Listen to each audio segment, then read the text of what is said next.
மகன் வருத்தத்தைக் கண்டு பார்வதி தேவிக்கு மனசு தாங்கலை. உடனே கிளம்பி சிவனிடம் சண்டை போடுறாங்க. கடைசியில் என்னாச்சுன்னா, அந்த ஒரு புல்லட் விஷயத்தால் குடும்பமே பிரிஞ்சு போச்சு. பார்வதி தேவி கோபித்துக் கொண்டு தன் அண்ணனான கிருஷ்ணர் வீட்டுக்குச் செல்கிறாள். கிருஷ்ணர் தங்கையை பார்த்தவுடன், வா பார்வதி, எப்படி இருக்க? மச்சான் சிவன் எப்படி இருக்காரு?ன்னு கேட்கிறாரு. பார்வதியோ, அந்த ஆள் என்னை சண்டை போட்டு துரத்தி விட்டுட்டான்,ன்னு எல்லாத்தையும் சொல்றா. கிருஷ்ணரும், சரி, நமக்கு சமைச்சு போட ஒரு ஆள் கிடைச்சுட்டா,ன்னு பெருசா கண்டுக்காம விட்டுடுறாரு. சிவனின் குடும்பமே உடைந்து போச்சு. பகுதி 3. மழைக்காக ஒரு தியாகம். சிவனின் குடும்பம் பிரிந்ததால வானிலையே மாறிப்போச்சு.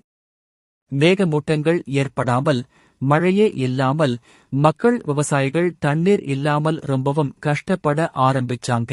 மக்கள் பலரும் சேர்ந்து கிருஷ்ணரிடம் கோயிலாக அமர்ந்து வேண்டிக்கிறாங்க. கிருஷ்ணரும் சூழ்நிலையை புரிஞ்சுக்கிறாரு. மக்களுக்கு மழை வேணும். சிவன் குடும்பமும் ஒன்னு சேரணும். அதுக்கு என்ன வழி?ன்னு யோசிக்கிறாரு. அவர் மூலையில் ஒரு யோசனை உதிச்சது. உடனே யமதர்மனை அழைத்தார். யமனும் வந்து, என்னை அழைத்த காரணம் என்ன, சொல்லுங்க பிரபு,ன்னு கிருஷ்ணரை பார்த்து கேட்டார். கிருஷ்ணர் நடந்ததை எல்லாம் யமனிடம் விவரிச்சுட்டு, யமனே, நீ ஒரு காரியம் பண்ணணும். தூய்மையான ஆத்மா, யாருக்கும் எந்த இன்னல்களையும் செய்யாத ஒரு உயிரை நீ கொல்ல வேண்டும். அப்படி செய்தால், நல்லவர்கள் இறந்தால் கட்டாயம் மழை பெய்து தீர வேண்டும். அப்போதான் சிவன் குடும்பமும் ஒன்னு சேரும். அதனால் நீ ஒரு தூய்மையான ஆத்மாவைக் கொன்றுவிடு,ன்னு கட்டளை இடுகிறார். பகுதி 4. இட்லி பாட்டியின் அன்பு மற்றும் மீட்பு. சரிங்க பிரபு, அப்படியே செய்கிறேன்,ன்னு சொல்லி யமன் அங்கிருந்து கிளம்பினாரு.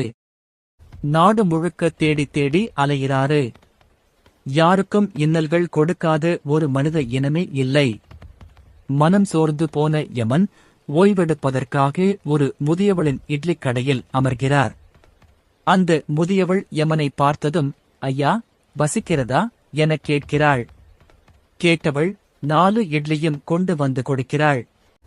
அதை சாப்பிட்ட யமன் அங்கேயே 2 நாள் இருந்து அந்த முதியவளின் நடவடிக்கைக